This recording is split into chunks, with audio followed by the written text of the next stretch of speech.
Welcome back to Krishna commerce classes. इस class में हम डिस्कस करेंगे essential element of a valid offer. एक वैलिड ऑफर के कौन कौन से आवश्यक तत्व है, यानी कि किन परिस्थितियों में कोई प्रस्ताव वैलिड होगा, मान्य होगा। एक मान्य प्रस्ताव के कौन कौन से आवश्यक तत्व है, मान्य प्रस्ताव को प्रभावित करने वाले तत्वों का वर्णन करें। इन अलग अलग तरीके से क्वेश्चंस पूछे जा सकते हैं।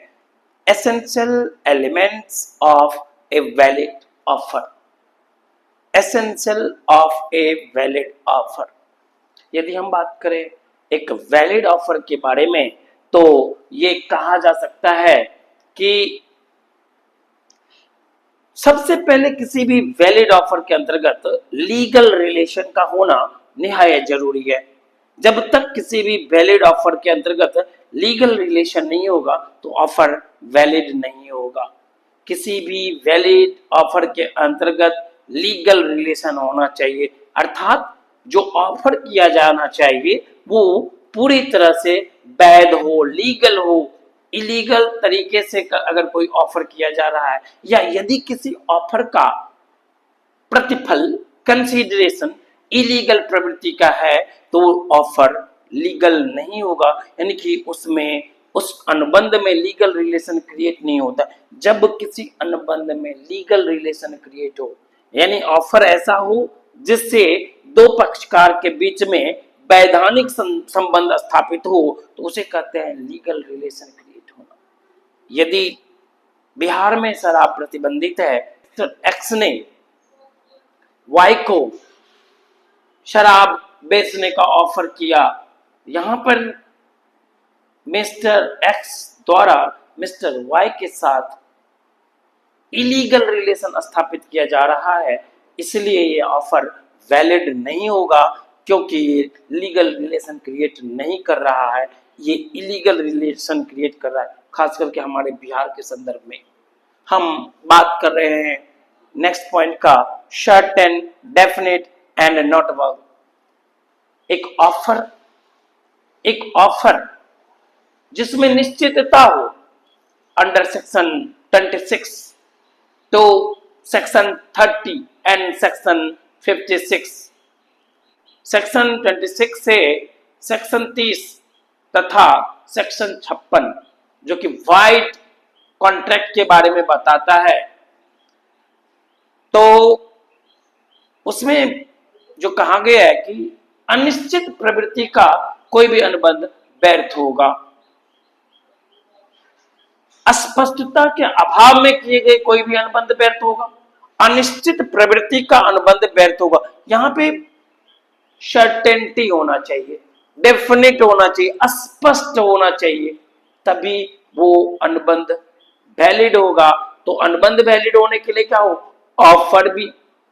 यदि ऑफर ही अस्पष्ट हो, ऑफर क्लियर ना हो, डेफिनेट ना हो, सर्टेन ना हो, स्पष्ट ना हो, तो ऑफर पूरी तरह से बेकार है, तो वहां पे वो वैलिड ऑफर नहीं कहलाएगा।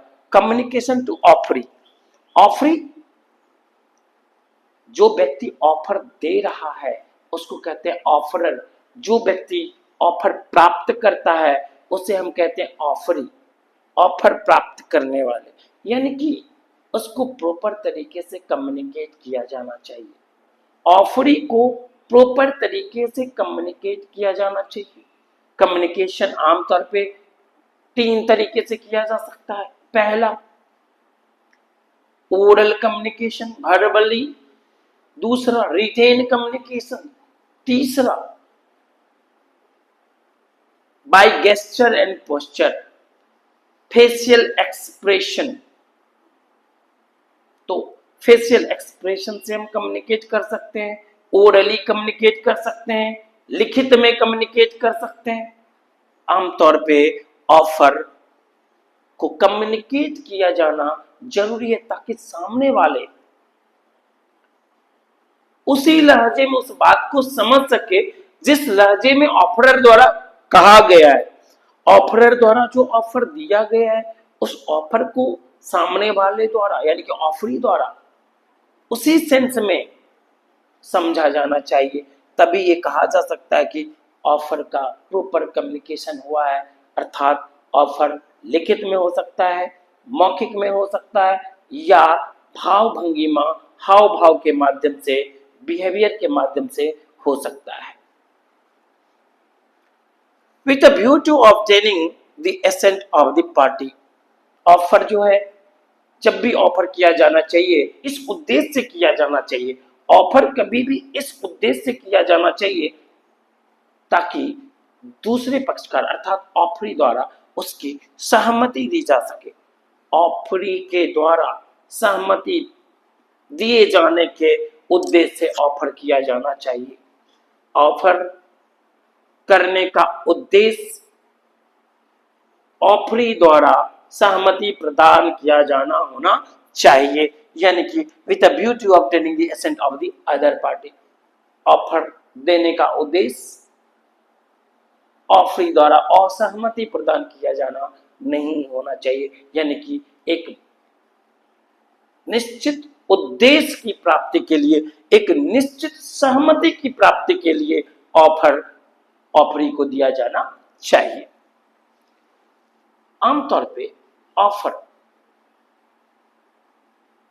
बिना कंडीशन का होता है, शर्त रहित तो होता है। कुछ ऐसे ऑफर्स होते हैं जो कंडीशनल हो सकते हैं। कंडीशनल मतलब हुआ कि यदि आपको दुकानदार ने कोई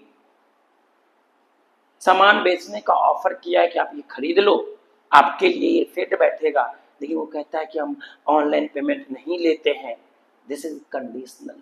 आप ऑनलाइन पेमेंट नहीं करो, आप उसे कैश पेमेंट करो। वो उसने लिख रखा है कि हम सिर्फ कैश पेमेंट लेते हैं, या उसने आपसे ऑफर करते समय कहा तो आप सिर्फ कैश पेमेंट करो, हम आपको 5% डिस्काउंट देंगे। कैश पेमेंट पे वो 5% डिस्काउंट देता है, ऑनलाइन पेमेंट पे आपको डिस्काउंट नहीं देता है। कोई दुकानदार कहा कि अगर आप ICICI के क्रेडिट कार्ड से पेमेंट करते हो तो मैं उस पर 5% का डिस्काउंट दूंगा। ये एक कंडीशनल ऑफर है। कोई सामान खरीदने के लिए आपको ऑफर किया कि ये सामान आप खरीद लो, आपके लिए फिट बैठेगा, साथ साथ उसने ये भी कहा कि अगर आप ICICI के क्रेडिट कार्ड से पेमेंट करते हो तो आपको 5% का डिस्काउंट मिलेगा या 10% का डिस्काउंट मिलेगा। तो इसे हम कह सकते हैं कि ये कंडीशनल ऑफर है। यदि कोई अन्य ऑफरर, दुकानदार ने आपको ऑफर तो किया कोई वस्तु खरीदने का, कोई सामान खरीदने का, कोई प्रोडक्ट खरीदने का, लेकिन उसने कहा कि सिर्फ मैं कैश लेता हूं, मैं कोई ऑनलाइन पेमेंट नहीं लूंगा, मैं आपको ऑफर कर रहा हूं, लो मैं आपको 5% डिस्काउंट भी दूंगा, बट मैं कैश पेमेंट ही लूंगा, ऑनलाइन पेमेंट नहीं लूंगा। इस तरह के ऑफर को कहा जा सकता है conditional offer. Not contain non compliance as acceptance. Offer में, किसी भी ऑफर में नॉन कंप्लायंस शब्द शामिल नहीं होना चाहिए। ये नहीं मान लेना चाहिए कि तुमने उस मेरे ऑफर को अगर नहीं माना तो मैं ये मान लूंगा कि 10 तारीख तक तुमने मेरा ऑफर स्वीकार कर लिया, तुम्हारा एक्सेप्टेंस माना जाएगा। दूसरे शब्दों में हम कह सकते हैं कि किसी भी ऑफर में पहले से ही नॉन कंप्लायंस शब्द ना छुपा हुआ हो।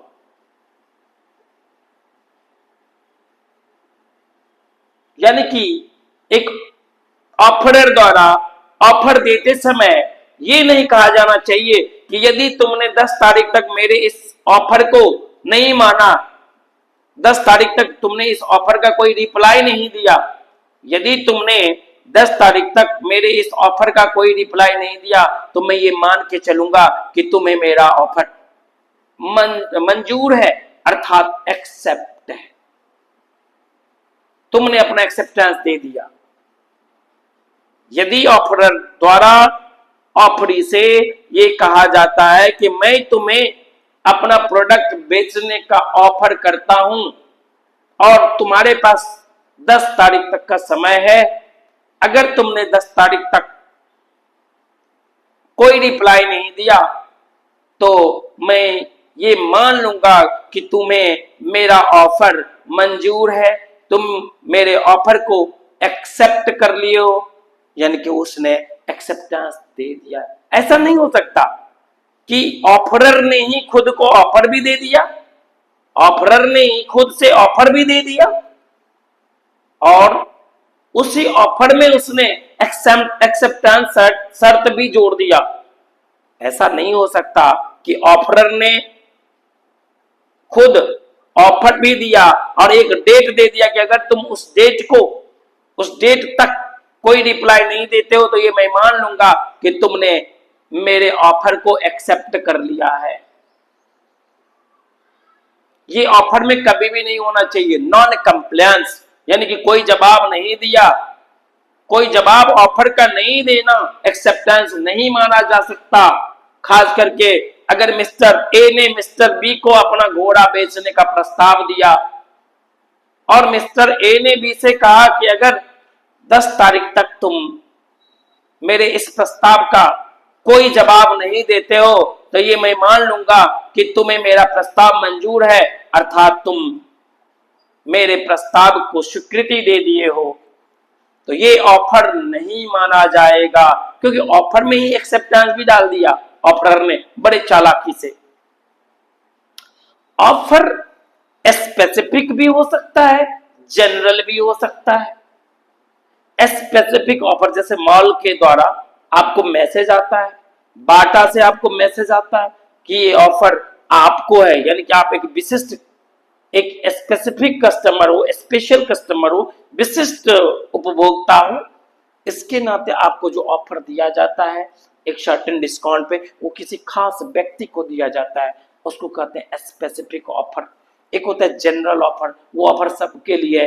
मॉल के बोर्ड पे अगर लिखा हुआ है कि अगले 15 तारीख तक, 15 अप्रैल तक बम्पर डिस्काउंट है, बम्पर डिस्काउंट है, यानी कि 50% तक का डिस्काउंट है।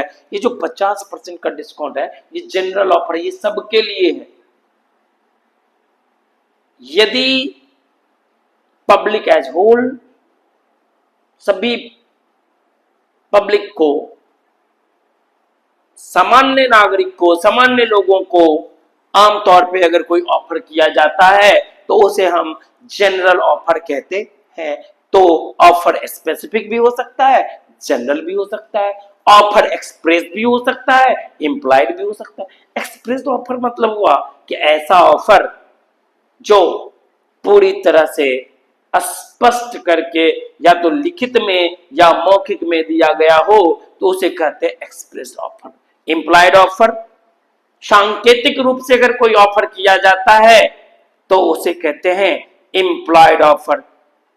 आपके हाव भाव से अगर कोई ऑफर दिया जा रहा है, फेशियल एक्सप्रेशन के माध्यम से अगर कोई ऑफर दिया जा रहा है तो उसे हम कहते हैं इंप्लाइड ऑफर। आगे हम बात करें, ऑफर और इनविटेशन टू ऑफर दोनों अलग अलग चीज होता है। अब mayor statement of intention is not an offer. किसी ने अपना स्टेटमेंट ऑफ इंटेंशन दिया तो वो ऑफर नहीं कहलाता है। अगर एक फादर ने अपने बेटे के बारे में, यानी बेटे से बोल रहा है, अगर कोई फादर अपने बेटे को लिख रहा है चिट्ठी और चिट्ठी में कह रहा है कि मैं सोच रहा हूं, मेरी इच्छा है कि मैं अपना तमाम जायदाद तुम्हारे नाम कर दूं। फादर ने अभी इच्छा व्यक्त किया है, फादर अभी विचार विमर्श ही कर रहा है कि मैं सोच रहा हूं या मेरी इच्छा है कि मैं अपना सारा जायदाद अपने बेटे के नाम से कर दूं। यहां पर फादर अभी इच्छा व्यक्त कर रहा है, फादर अभी ऑफर नहीं दे रहा है, फादर अभी सोच रहा है। तो ये स्टेटमेंट ऑफ इंटेंशन कहलाएगा। इनविटेशन टू ऑफर, यदि कोई टेलीविजन चैनल पे, किसी भी टेलीविजन चैनल पे